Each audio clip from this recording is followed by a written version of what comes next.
one of the things I love about what we're able to do by God's grace every Sabbath is we're able to talk about things that aren't being talked about. And we're able to get into stuff that allows us to really explore the deeper things and what things are really being meant and what things are really being said as the Spirit is leading us through these end times and even into eternity. And so we want to talk about and focus on, from a health aspect, the idea of face masks or wearing face masks. And one of the things that's challenging about face masks is the fact that while they act on one hand to keep certain things out, they also at the same time don't allow certain things to come in. This is vital and this is important because by now, as opposed to when the first happenings of the pandemic started to go on, where a lot of face mask wearing was voluntary. Now a lot of it is compulsory based on where you go. And so there's a couple of things that we want to cover today to kind of give us some insight and give us some understanding. And we're going to start, and I want to always remind everybody that when we're sharing what we share, the Lord has always given us the opportunity to get insight and research on the basis of other people's insight and other people's research. And that's why we have chosen to set up what we call the Bailey blog. The Bailey blog is actually a link on the website at changeministry.org that allows us to share information that a lot of times is not presented in the mainstream media. And it's information that is credible, it's information that is factual, it's information that is spiritual, but it's even information that is scientifically based so that you can have a source and a means to understand what's going on sometimes by reading between the lines and even seeing those things that aren't necessarily being shared on a larger scale. So I think any intelligent conversation dealing with face masks has to deal with both the positives but also the limitations, because that's being honest. And change all can only come in the context of honesty. So this is not a political discussion, even though there are politics involved. This is a spiritual discussion. This is a health discussion where the goal is for us to share information that allows us to be as healthy as we can possibly be. So now let's deal and build with the discussion in our time together by looking at facts. And the good news is that there are lots of facts out there to let us know how we should be perceiving face masks from a scientific perspective. So there's an article that's listed here on changeministry.org/Bailey blog, where we have studies that have shown that masks, as we have been told, or as most people understand them, they don't work. What we expect them to do, they do not do. How do we know this? Well, one of the ways that we know this, there's this article here, and this is an article that basically has compiled all of the scientific research that has been done to see if masks prevent viral infections or diseases. Well, if you click on there, it's going to take you to another article, and that article here is here in the River City Reader, and it's a powerful, powerful example because what it basically does is it's taken a compilation of medical reviews and medical literature to come to the conclusion that masks aren't able to prevent viral infections. In fact, I'm going to quote now from the article. Let me bring it up, and I will bring me out. Because here, a review of medical literature. Here are the key anchor points to the extensive scientific literature that establishes that wearing surgical masks and respirators, even N95 masks, does not reduce the risk of contracting a verified illness. So now we're not looking at debate. We're trying to focus on data. Now, focusing on data, we have a study here from 2009 with the researcher J.L. Jacobs et al., or Jacobs and others. Use of surgical face masks to reduce the incidence of the common cold among healthcare workers in Japan. This was a randomized controlled trial based in the American Journal of Infection Control. If you go to this trial, you'll see here that the trial is actually noted and it's archived here at the NIH, or at the National Institutes of Health, which is a government organization, and it gives you the detail of the study, the parameters, all of the participants, Joshua Jacobs, Sakito Odi, Asumu Takahashi, and others, to explain the background of the study, what was the purpose, the method of the study, and what was the result of the study that then established the conclusion. This is not personal, it's not political, it's not opinion. This was something that was tested. This is the conclusion. Face mask use in healthcare workers, or HCWs as they'll be called, a lot of times you'll see in some of these other articles, has not been demonstrated to provide benefit in terms of cold symptoms or getting colds. A larger study is needed to definitively establish non-inferiority of no mask use. Ladies and gentlemen, remember, this is a chronicled study, an archive study, and this is in the National Library of Medicine at publicmed.gov, an entity of the National Institutes of Health. Let's go back to our article, though, to cite another instance. Another study took place, B. Cowling et al. In 2010, Face Mask to Prevent Transmission of Influenza, a systematic review. Just to summarize, none of the studies showed a benefit from wearing a mask, either in HCW or healthcare workers or community members in households. Just one more. Another study done in 2016 by J.D. Smith and others. Effectiveness of N95 respirators versus surgical masks in protecting healthcare workers from acute respiratory infection. A systematic review and meta-analysis. In other words, this is a test of something that was more along the lines of what we're being seen in a COVID or in a respiratory disorder infection, specifically dealing with that. Now, we identified 6 clinical studies. Not that it was studying COVID, but other diseases that have similar transition patterns or transmission patterns as COVID. We identified 6 clinical studies. In meta-analysis of the clinical studies, we found in this study no significant difference between N95 respirators and surgical masks and associated risk of a laboratory-confirmed laboratory infection. Forgive me, I jumped the screen. Let me go back so to make sure that you can see. In the meta-analysis of the clinical studies, we found no significant difference between N95 respirators and surgical masks and associated risk of laboratory-confirmed respiratory infection, influenza-like illness, or reported workplace absenteeism. These are just 3 of several studies that are chronicled, that are archived in this article to come to this conclusion.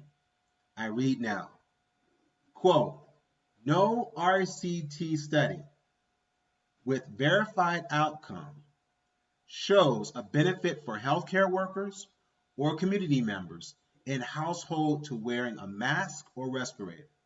There is no such study. There are no exceptions. In fact, likewise, no study exists that shows a benefit from a broad policy to wear masks in public. So now, we are looking at the science, we're looking at the data to come to spiritually balanced and spiritually true conclusions.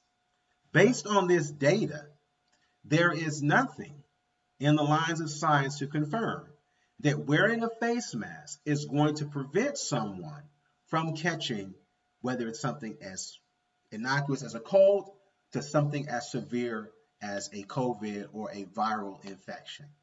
So that brings us then to this point. If these studies are concluding that this is the case scientifically, then we have to ask ourselves the question, why then now can we not go anywhere? Can we not go to any store and not see signs like these? Well, these signs we've got to understand, and these notices that we've got to understand, these are notices that not only have health implications, but what are the legal implications? This is change health, not change law. So we're not going to try and delve and spend a lot of time on the legality of these face masks. but we are going to do this. We're going to mention this very important point, and that is that no law has been passed mandating we wear face masks. When we think of a law, we have to sometimes not get it confused with a recommendation. The recommendations that have been given from places like the NIH or the CDC, the Centers for Disease Control, or the National Institutes of Health, these are recommendations that are put out, but they have no legal weight. These are not lawmaking bodies. You cannot be punished legally for not following a recommendation. On the other hand, or even I should say at the same time, you'll see these masks on a store or on a store window. When you see it on the store window, that is not the government saying what you have to do. This is the store owner telling you, this is what I am requiring of you to operate in my place of business. Meaning then that if you want to shop here, this is what you have to do. It is within the right of that store owner to demand or ask or request that you wear a face mask, as much as it is that owner's right to say, I want you to wear a shirt and I want you to wear shoes when you come into my store. Some of you have been in the stores and you've seen it on the door, and hopefully, you're not the brother or sister that they're talking to that say you need to put on clothes in order to come in the store. It's within their right for them to ask you to do that because they own that store. And guess what? It's within your right and within your power to not shop there. Or within your right or within your power if they offer the service to have those goods or those services brought out to you. So when we're talking about the legality of face mask policies, we have to be mindful that these are guidelines. We do not need to be treating them like law or dogma. When a governor comes out, or when a civic leader says you have to have this in this place, in that place, but the law has at this point, which is why we're talking about this and why we've got to be vigilant, we don't have to do and be and act that way in our own house or in our own home. And we've got to be mindful of that because that's the next frontier. If we aren't vigilant and if we aren't prayerful and mindful, this is where we're going to be heading towards. But we are not there yet. And we have to be very responsible and recognize the legal difference between a law and a guideline. They're handing out guidelines. If that's how you operate in your place of business, so be it. Even if it's a government office. Just recently we had to go get our licenses. They're at the front of the door. It's telling you, you've got to have on a face mask. That's to conduct business in that place, in that domicile, or in that entity.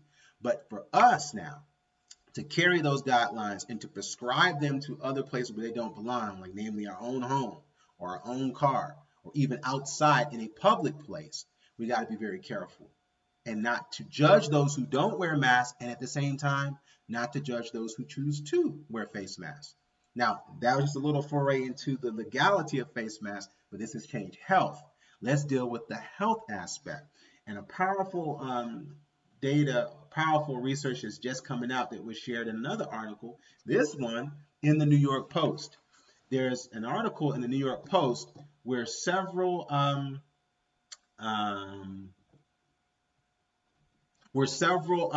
healthcare professionals are coming to realize a new phenomenon that's coming to the fore known as mask mouth. And so this article here that's on the Bailey blog talks about some of the symptoms of mask mouth and why we need to be mindful, no matter what side or what part of the mask camp we might stand on. These are some realities and challenges that we want to be careful of and aware of going forward. And I want to bring up the article for us.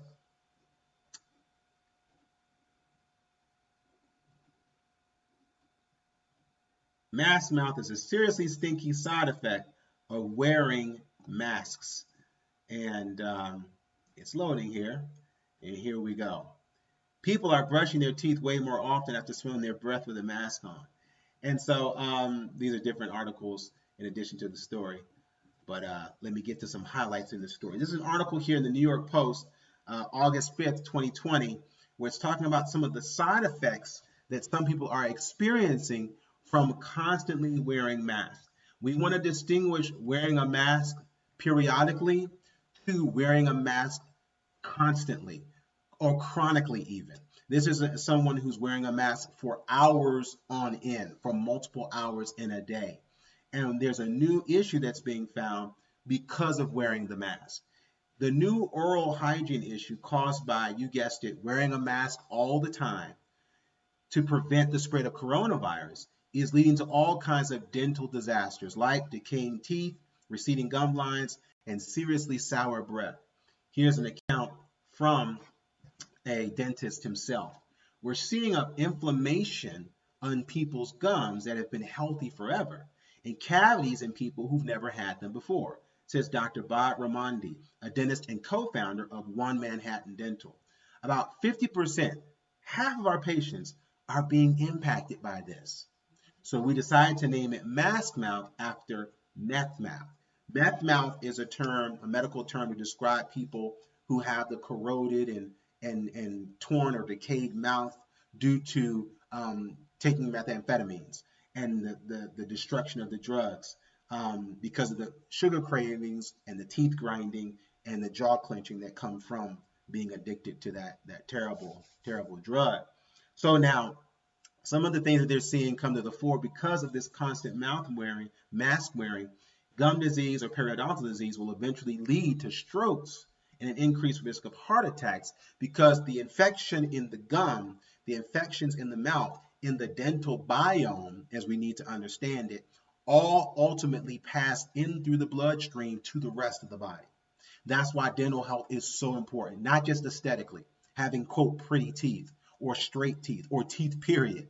The issue is having a healthy mental biome so that the body is able now to look at the mouth as the first step in immune defense, the first place where the body fights disease. And here is the thing that's so amazing about the way the body is built. Our mouth biome and our mouth health is so vital because the saliva is actually one of the means that helps alkalinize the mouth or the dental biome. When the absence of saliva takes place in the mouth, it leads to the acidification of the mouth. And when the mouth is acidified, it creates an environment that allows for germs and bacteria and, yes, even viruses to thrive. And in that acidified state, if it's thriving there in the mouth, then it's easier then for it to promulgate or to pass in through to the rest of the body. So this is deep. It's beyond just having a mask on and you have stinky breath and you don't want to offend people. You're creating an environment where the mouth is not getting the moisture that it needs. So one of the symptoms that they're seeing here is because of people wearing these masks, it's causing the mouth breathing is causing the dry mouth. Because what a lot of times will happen is people tend to breathe through their mouth instead of through their nose when they're wearing a mask. And the mouth breathing is causing dry mouth, which is leading to a decrease in saliva. And as we just explained, saliva is what helps fight bacteria and what helps fight disease. So, given where we are, and given where many people feel comfortable, how can we have these masks and these masks not have us, right? What's the balanced approach to wearing them from a health perspective? From a health perspective, what the research is showing us is that it's not healthy to have a mask on hours on end with the nose and the mouth covered. When we're wearing our mask with our nose and our mouth covered, what we're actually doing is, as we're in our attempt to try to keep out disease that we've already confirmed scientifically, this will not keep out. This will not prevent that. How then can I have this mask, and why even should I wear this mask? I have found some counsel in a scripture that was very helpful to help me understand and know why I wear a mask. Based on what I have studied and researched, I'm not wearing a mask to prevent COVID-19. I'm not wearing a mask to keep myself from getting sick, because the mask research and even those who produce the mask and make the mask, all the boxes, look at your box at home, look at your pack at home, you're going to find a disclaimer somewhere around there telling you this won't keep you from getting sick. They put that there, like all disclaimers are put there, so that if you do get sick, you can't turn around and sue them, because then they'll throw their hands up and say, hey, we told you it wouldn't keep you from getting sick. But everyone else on the news did, and everyone else standing behind the podium did, and that's on you. That's not where the Lord wants his people to be. He doesn't want us to be the head, be the tail. He wants us to be the head. Being the head, I like to go to a verse in Romans chapter 14. This is why I wear a mask, and this is why I counsel, and we as a family, why we wear a mask, and then I'm going to explain to you how we wear those masks. In Romans chapter 14, Paul gives some powerful counsel. The principle of what he shares here in Romans 14 is all about the idea of loving your brother and not being a stumbling block. Let's go to Romans chapter 14. If you have your Bibles, turn with me there. Romans chapter 14 is where we are, and listen to what he says. It says, him that is weak in faith, receive ye, but not to doubtful disputations. Doubtful disputation. In other words, I'm receiving you because you are weak in faith. In other words, you might be in a place that I am not. So, receive him. In fact, one believeth that he may eat all things, and another who is weak eateth herbs. Let not him that eateth despise him that eateth not. And let not him which eateth not judge him that eateth, for God hath received him. Now, using the principle of what we're talking about here with mask wearing, there are some who feel that this is how they will stay healthy. There are others who have looked at the literature and said, that's not doing anything to help you. The Bible is counseling and cautioning us. Don't judge the person who thinks that the mask is helping, and don't judge the person who finds no benefit in the mask. Reading on, it says, who art thou that judgest another man's servant? To his own master he standeth or falleth. Yea, he shall be holding up, for God is able to make him stand. One man esteemeth one day above another, and another esteemeth every day alike. Let every man be fully persuaded in his own mind. This is the key to liberty. This is the key to constitutional freedom. And the Constitution in this country was established to let people live a life wherein every man was fully and is fully persuaded in his own mind. When we start to cross that line, when we start to abridge that right, that is when the people of God have a responsibility to stand. We have a responsibility to say, look, we've got to let every person be fully persuaded in their own mind. Because he that regardeth the day regardeth it unto the Lord. In verse 6. He that regardeth not the day to the Lord, he doth not regard it. He that eateth, he eats to the Lord, for he giveth thanks. He that eateth not, to the Lord he eateth not, and giveth God thanks. Do you see here the constant, not back and forth, but the constant recognition of every person being convicted in their own mind, and respecting that person's convictions as long as they do not contradict yours? That's the whole beauty of the American experiment. The whole beauty of this principle that is not political, it is promised by God himself. And so when you recognize this, how do we then live? No man liveth unto himself, and no man dieth unto himself. And here is the key to where I am able to live according to my own conscience, but I also recognize whether we live unto the Lord, and whether we die unto the Lord. Whether we live, therefore, or die, we are the Lord's. So, we then have not, or I should say, we then cannot, in that living, be a stumbling block to one another. Because as it goes on to say, every one of us will give account to himself to God. Verse 13, let us not therefore judge one another anymore, but judge this rather, that no man put a stumbling block or an occasion to fall in his brother's way. In other words, I'm not going to do something that I know will be a stumbling block to your path, to your walk, to your search, or to your journey towards truth.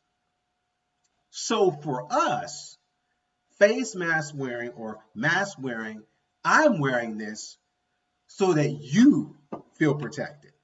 I'm not wearing it to protect me, and I'm not wearing it because of fear of me getting an illness.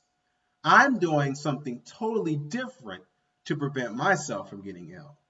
That's why we're advocating immunity over policy, because immunity is what God has gifted every human body, every human being, every human he created with the ability to fight off the diseases that are in this world. Now, that's just on a purely scientific, biological, physiological level. I haven't even talked about the spiritual level. And since time is passing, let's go get to the spiritual level. Because I'm wearing the face mask so that I won't be a stumbling block to you, and I won't threaten you if you're putting your faith in it. I'll put one on. But when I put it on, I'm not putting it on over my nose hours on end. I'm putting it over my mouth so that you feel protected, but I'm not being neglected. There's the balance. You feel protected, but I'm not neglected. Because when I'm having it over my mouth, I am breathing in not carbon dioxide, but oxygen. Because when the mask is over the nose and the mouth, you're breathing your own breath back in. And that constant cycle is no different than if you were to eliminate waste and then you go and ingest it back in. Or you eliminate fluids and you go back and you drink those fluids. The same thing is happening with the constant ingestion or the constant inhalation of CO2. I'm going to block out whatever you fear might be coming from me, but at the same time, I'm not going to neglect my fresh intake of oxygen because that is what my body runs on. And unless you're a Chrysler or a Dodge or a Buick, you run off of O2 too. And you need fresh air. Remember the A in New Start. Air is one of them. We need fresh air for a myriad of reasons that I'm not going to take the time to go into now because we're looking specifically at how we can wear this and maximize our health. Now, if you choose to wear the mask, you still have the issue where you want to be very mindful. If you're going to wear the mask, you need to make sure that you are also focusing not just on your inhalation, but also on your hydration. You have to make it a point to drink water because the mouth is being dried out. Because we do have the tendency to open the mouth when that mask is on us. You don't want to dry out the mouth. So one way to handle that is if you're taking your mask, you know how we now in just a short amount of time, we don't get out of a car or get into a car without a mask, or we don't go into a store without having it in our purse or having one in our pocket. You need to treat your mask and your water bottle the same. If you're going to take a mask, take a water bottle. Take some source of hydration. It doesn't have to be this big. It can be something, you can't even see it there on the camera. It doesn't have to be this big, but it has to have a place in your mind now where if I'm taking this, I got to make sure I'm getting that. Because hydration is going to be key.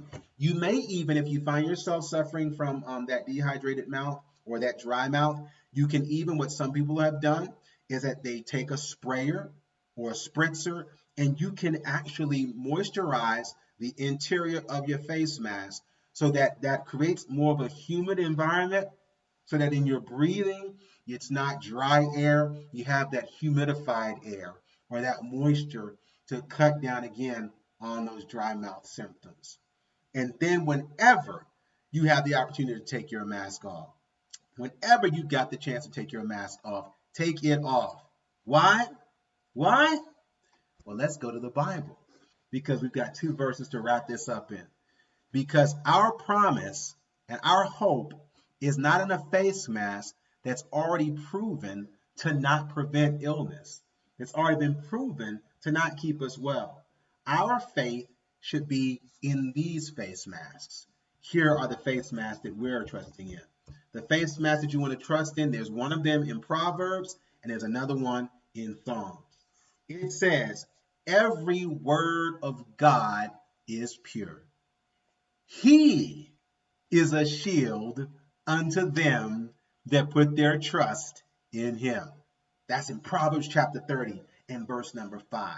And again in Psalm 119, verse 114, thou, the Lord, you are my hiding place and my shield. I hope in thy word. This is the face mask that we recommend. This is the shield that we recommend to not just maintain health, not just to attain health, but to thrive in health. Two different verses saying that it's the word that is our shield. It's what God has said that will protect us. It's what God has spoken that will be what preserves us. So, brothers and sisters, as you see these verses, as you read them there before you, let that be your mask. You wear it and you keep it. I'm doing this to make you comfortable. I don't want to be a stumbling block to you. But don't get it twisted. My faith and my trust is not in a mask. My faith and my trust is in my Maker. He is the one who's protecting. He's the one who's preserving and keeping health. If you wear it, we talked about different principles to keep and to bear in mind for healthy face mask wearing. Remembering also the legal aspect. No one can make you wear a mask. And if you're not comfortable wearing that mask in that business or establishment, you've got the right to not honor that business with your business. You can go elsewhere and you've got the option. But if you choose to go somewhere and if you choose to abide or enter into that abode, respect it.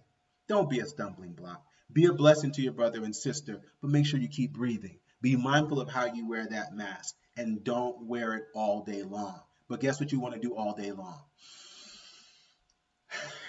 Yes, you want to take a deep breath. You got to take a deep breath all day long. Let me encourage you and remind you. Let me just read this disclaimer. There's nothing in this segment that's been approved by the FDA. Nothing here that we're going to tell you that we told you in the sender is intended to diagnose, treat, cure, or prevent disease. This is purely educational.